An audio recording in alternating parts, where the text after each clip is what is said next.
Hello, guys. Welcome to another episode. Getting ready to sail offshore. We're going to be talking about the battery bank today.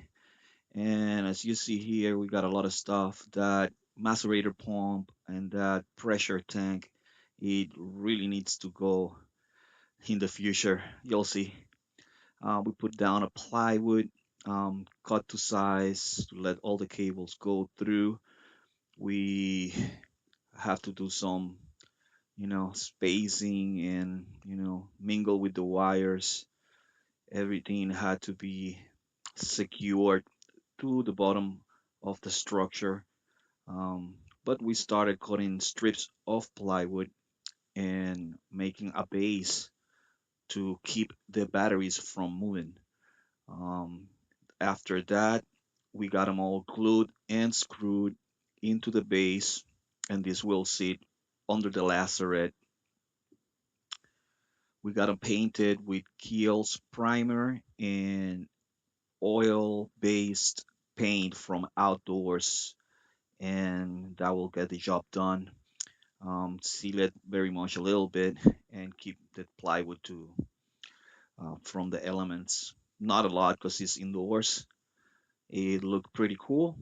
It fit like a glove, and I did a decent job getting that thing together. I'm very happy with the results. Following, we got the kill switch you can see there, and all of the wiring just sit in there. Um, Fairly comfortable, very accessible, and the lid closed just fine. I have access to the kill switch to this hatch. It felt comfortable, and then we started working with the solar chargers, all set up with independent brake and cables, neatly organized, little bus bars on the bottom of it that you see there, and every input and output had a breaker. Got it upside down in that section there of the boat. Very comfortable to get, all that stuff up there and away. Put some aluminum L brackets inside, and this will serve like a railing or a base, you may call it, just so I could put that inverter. And on the right hand side, you'll see the battery charger is a DC to DC charger. There was an old charger in there, so I make a box and put a new outlet in there that it's independent and has its own switch. That was for the charger you see below. And I just took that wiring and the breaker on the panel and have an independent switch box there. I mean, receptacle box. Pardon me. And this is how it looks. All very much I start to wiring up. Very neat and organized. Not in there. That's behind the panel. And as I work through, I start taking stuff out like wires that do not belong there. They go nowhere. So here we see the AC panels on the bottom, and we're gonna install a switch to select from shore or solar, and that's on the right bottom right hand. On the bottom left hand, it's a meter, so I can see the consumption and everything that goes through it. Here we got the battery connections meters. This will let me know what's going on in the battery on the DC side of it. So we got on the left hand side is the switch for the inverter. On the farther right hand side is the house battery. This is my friend's job. We did this on a headrest. He got plenty of space as a 220 inverter and 50 amps with bus bars and independent chargers. Everything also fused independently and wired into it. My friend's boat. This is we made a deal. We got these batteries like on a pallet, cheaper by the dozen, and three of us jump into this, and three boats got advantage of this deal. So we all got the same batteries. Then I got this wire. It's a 4-0 roll.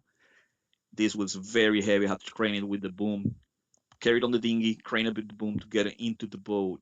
That's for my extension on my battery bank. You see, I had to take down the macerator pump and the pressure tank you see here to expand on it and get the new batteries we got on that deal.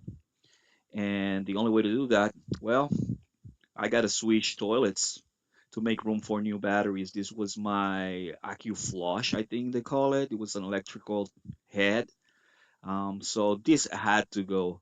It had to go so I could make more room for more batteries and rewire everything up. So what you gonna do? This had to go, and we went back to the good old times of having a manual pump. Just remove that bad boy out of there.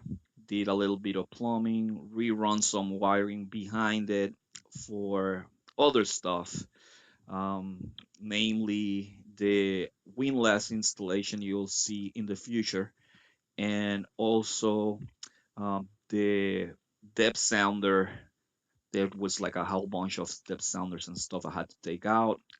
So now we see the new um, hand operated manual pump out head, and that give me all of that room there so I could rearrange the batteries, make a new plywood base so I could get the new battery arrangement in there, and they will look very much like this. They fit very nicely. On the right hand side of this picture you see the bus bar, and we got all of these batteries balanced, recharged, balanced, top off neatly.